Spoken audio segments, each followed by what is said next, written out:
Samsung has quietly added a new smartwatch to its lineup, the Galaxy Watch FE. I've been wearing and testing this watch for over a week now, and in this review, I'll share 12 things you should know about the Galaxy Watch FE, including my initial results for sleep tracking accuracy, heart rate accuracy, and battery life. Number 1. Release date. Samsung very quietly announced the Samsung Watch FE in a press release on June 13, 2024. It was officially released and became available to order in the United States on June 24, 2024. I bought the Samsung Galaxy Watch FE with my own money from Samsung.com, and I received it on June 26th. Number 2. LTE version. The US version of Samsung's press release also mentions a forthcoming LTE model, but this model is not yet released at the time of this video, and Samsung has not provided any information about a possible release date for the LTE version. Number 3. Price. The Galaxy Watch FE is marketed as an entry-level or budget smartwatch, and in the United States at least, it currently has a price of $199. Samsung has not officially provided a price for the forthcoming LTE model. However, a reliable Android source has stated it will be priced at $249. Number 4. Size. In a somewhat surprising move, it appears that the Galaxy Watch FE is only available in one size option, 40mm. This is usually the smaller size when two size options are available, so if you prefer a larger size smartwatch, you might be out of luck with the FE. Number 5. Case material and colors. Thankfully, we have more than one option when it comes to color choice, as the Galaxy Watch FE is available in 3 different case colors: black, silver, and pink gold. All 3 case colors are made of the same material, which is aluminum. Number 6. Bands. The default band that comes with the Galaxy Watch FE is made of a synthetic rubber.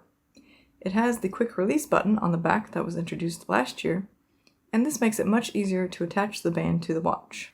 New this year, however, is a small amount of blue and bright orange stitching that appears on the default band for all 3 color versions. You will get a black band if you choose the black case, a blue band if you choose the silver case, and a pink band if you choose the pink gold case. It is important to know, however, that the default band will be in the small medium band size, so if you need a larger length of band, you may need to spend additional money to get one. Or you can also use any 20mm sized standard watch band, as these are also compatible with the Galaxy Watch FE. Also, if you have sensitive skin like I do, you may need to switch out the default band for a different material. I've been using Samsung's fabric band with my Galaxy Watch FE, and I can definitely recommend it. Number 7. Charging cable. The charging cable that comes with the Galaxy Watch is about 30 inches in length. It has USB Type-A on one end, and the other end attaches magnetically to the back of the watch. No USB wall adapter is included in the box. Number 8. Specs. Here's a screenshot of the specs for the Galaxy Watch FE that Samsung provided in their press release. Some important things to know are: the Galaxy Watch FE can only be used with phones running Android 11.0 or newer. This also means that you cannot pair it to an iPhone. It is water resistant to the point where you can swim with it, but it is not suitable for diving or high-pressure water activities. It has built-in GPS and an NFC chip for contactless payments, and it also has an optional full-color always-on display mode. Number 9. Features. The Galaxy Watch FE pretty much has all the features you'd expect from a modern smartwatch, including daily activity tracking, 24/7 heart rate tracking, over 100 different workout modes, sleep tracking, stress tracking, compatible music apps, Bixby or Google Assistant, third-party apps, and more.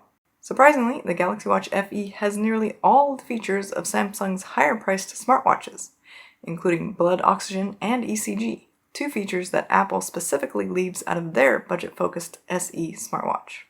The Galaxy Watch FE does not, however, include a temperature sensor, so it does not have the few features that rely on that sensor, and it does not have fast charging capabilities, so charging times will be longer.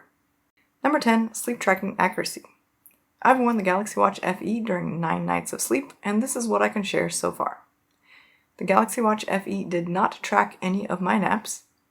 I had 2 nights where I woke up and did not fall back asleep right away, and my sleep stages graph was accurate in showing that I was awake for a while during those 2 instances. I had 1 night where it took me over 2 hours to fall asleep, but I was laying down mostly still the entire time. The watch wasn't perfect in knowing that I wasn't asleep that entire time, but it does show significant time awake at that point.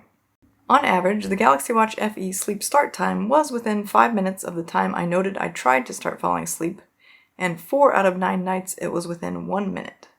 On average, the Galaxy Watch FE sleep end time was within 7 minutes of the time I noted I was awake, and 5 out of 9 nights it was within 2 minutes. My lowest sleep score of the 9 nights was during my worst night of sleep, that one where I took over 2 hours to fall asleep. Number 11, heart rate accuracy. I've worn the Galaxy Watch FE during 4 different workouts so far. 2 walks, 1 hike, and 1 indoor spin. For each workout, I also wore a Polar H10 chest strap, a widely accepted gold standard for measuring exercise heart rate accurately.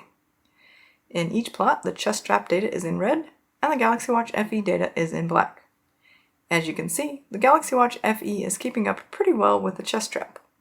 It's obviously not perfect, but there are no egregious differences in any of these plots, and I'm actually quite impressed with how well it did during my entire 2.5 hour hike. One thing that I have noticed is that the Galaxy Watch FE does tend to skew slightly high compared to the chest strap. This doesn't affect the average heart rate of the entire workout though, which was always within 1 beat per minute of the chest strap average heart rate. Number 12, battery life. I've gone through 6 battery life cycles, and this is what I can share so far. The watch will give you a notification when the battery gets down to 15%. It takes about 1 hour to charge from 15% to 80%, or about 1.5 hours to charge fully from 15% to 100%. Sleep tracking over 9 nights used an average of 1.4% to 2.4% per hour of sleep. 2 of my battery cycles started with 100% battery and ended with 15% battery. For both of these cycles, I did not use the always-on display feature, and I did not do any exercise tracking. I was able to track 2 nights of sleep, and the Galaxy Watch FE battery lasted for a total of 38 hours. 2 of my battery cycles started with 80% battery and ended with 15% battery. For both of these cycles, I did use the always-on display feature, and I did 30 minutes of exercise tracking.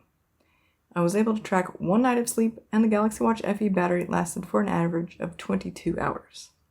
What other questions do you have about the Galaxy Watch FE, and what other things would you like me to test in the future? Let me know in the comments below. Otherwise, if this video helped you, could you please give it a thumbs up down below and consider subscribing if you want to see more Galaxy Watch FE videos. Thanks so much for watching, and I'll see you in my next video.